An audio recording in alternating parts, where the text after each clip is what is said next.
Pernah nggak sih kalian ngerasa udah kerja keras mati-matian, tetapi karir dan tabungan rasanya stuck di situ-situ aja? Mau nabung buat beli rumah, rasanya harganya udah nggak masuk akal. Tapi di saat yang sama, cari pekerjaan kantoran yang stabil, susahnya minta ampun. Kita jadi bingung deh, mau ngapain lagi? Ternyata di skala negara, kondisi yang frustasi seperti ini juga beneran ada. Ekonom menyebutnya sebagai middle income trap atau jebakan pendapatan menengah. Sederhananya gini, negara kita sudah berhasil keluar dari kemiskinan ekstrim, tetapi kehilangan tenaga buat melompat menjadi negara maju. Kita kejebak di tengah-tengah. Istilah ini pertama kali populer lewat laporan Bank Dunia di tahun 2007. Dan faktanya, Indonesia sudah berada di status nanggung ini selama 33 tahun. Pertanyaannya, sekarang visi Indonesia Emas tahun 2045 ini, kita OTW ke sana atau kita stuck di sini nih? Yuk kita bedah. Kalau kita merujuk pada data terbaru, pendapatan nasional bruto atau GNI kita per kapita sebenarnya naik ke angka 5.840 dolar AS. Secara teori, kita sekarang ada di zona upper middle income atau pendapatan menengah atas. Kedengarannya keren kan?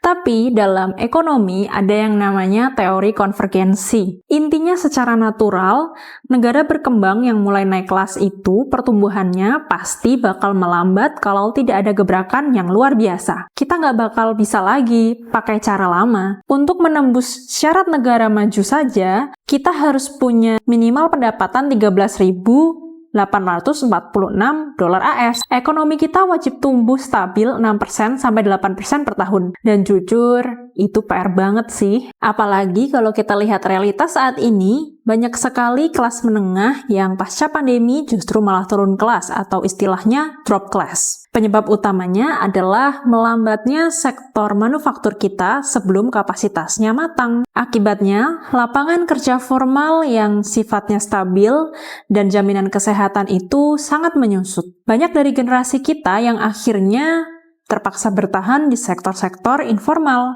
seperti gig ekonomi. Di lain sisi, kelas menengah ini dihantam beban ganda.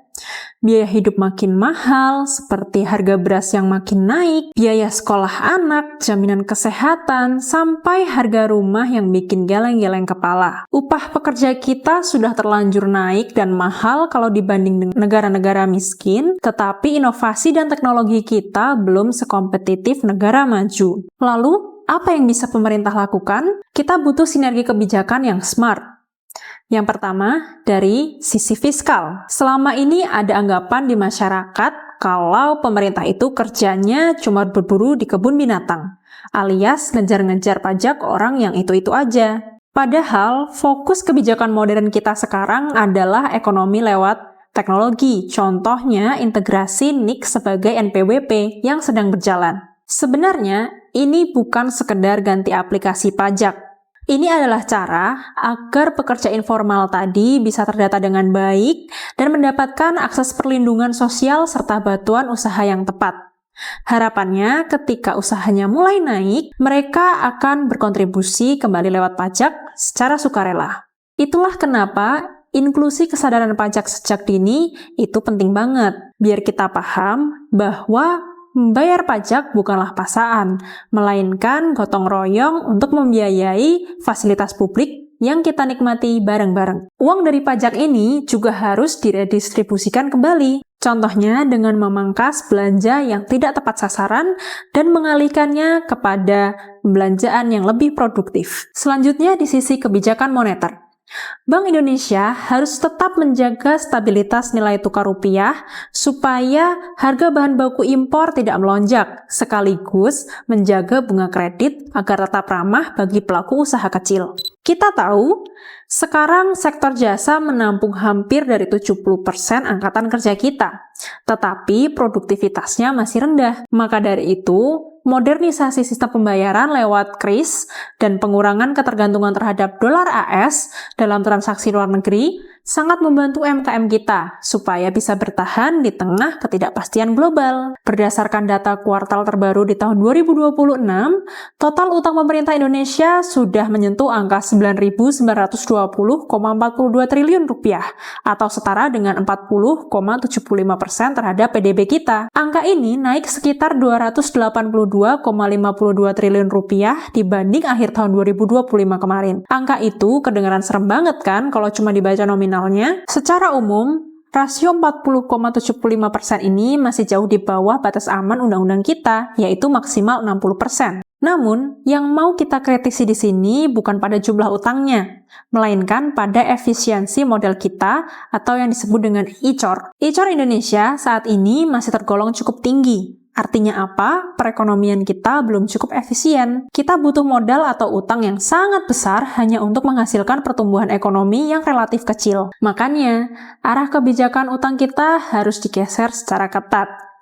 Tambahan utang hanya boleh digunakan untuk belanja modal yang memiliki multiplier effect tinggi. Contohnya, membangun konektivitas pelabuhan, kereta logistik, atau energi bersih. Ketika biaya logistik kita turun, efisiensi ekonomi kita naik, angka ICOR mengecil, dan utang tersebut bertransformasi menjadi mesin pertumbuhan. Kesimpulannya, meloloskan Indonesia dari middle income trap bukan hanya tentang urusan angka-angka di laporan Bank Dunia maupun Bappenas. Ini adalah masa depan generasi kita, tentang kepastian bahwa dedikasi, inovasi, dan keahlian anak muda Indonesia benar-benar dihargai dalam ekosistem industri yang sehat. Kita butuh 4 pilar penting yang berjalan bersama tanpa kompromi, yaitu stabilitas ekonomi, pemerintahan yang bersih, pasar yang kompetitif, dan yang paling utama, investasi besar-besaran pada SDM itu sendiri. Dengan langkah kebijakan dan perombakan ekosistem yang sistematis ini, saya yakin langkah Indonesia Emas 2045 adalah hal yang mungkin. Terima kasih banyak sudah menyimak analisis ini. Saya, Armida Kalista, pamit undur diri. Semoga bermanfaat.